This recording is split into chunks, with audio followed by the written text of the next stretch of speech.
საქართველოში ქვეყნის დამოუკიდებლობის დღე აღინიშნება. თარიღს ბათუმი ათობით სხვადასხვა სახის ღონისძიებით შეხვდა. სპორტული და კულტურული ღონისძიებები ქალაქში დილიდან მიმდინარეობს. ევროპის მოედანზე მონტაჟდება სცენა, სადაც თარიღის შემაჯამებელი საზეიმო კონცერტი გაიმართება. მასში მონაწილეობას ადგილობრივი და დედაქალაქიდან ჩამოსული მომღერლები მიიღებენ.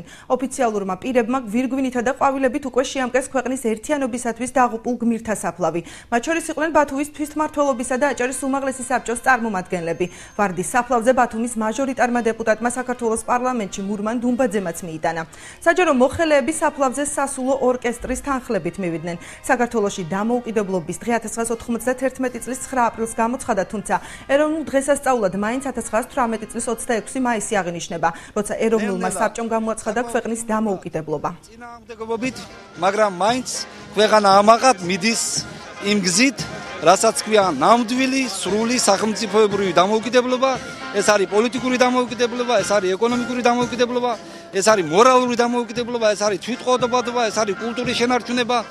უახლოეს ღამეებში ევროკავშირთან ასოცირების ხელშეკრულებას ვაწერთ ხელს და ესეც 18 წლის 26 მაისს გამოძახილია. ბოლო მოგებული ბრძოლა ზუსტად ბათუმში მოხდა, როდესაც გიორგი მაზნიაშვილის ჯარისკაცებმა ჩვენი ქალაქი შეგვინარჩუნეს. ეს ადგილი ყველაზე წმინდა ადგილი არის მთელ საქართველოში. აქ განიშნულებს 50 თავდადებული ადამიანი. თუ არა ეს ადამიანები, ჩვენ დღეს ასეთი ღირსშესანიშნავი და საზეიმო დღე არ გვექნებოდა. ყველას უოცავ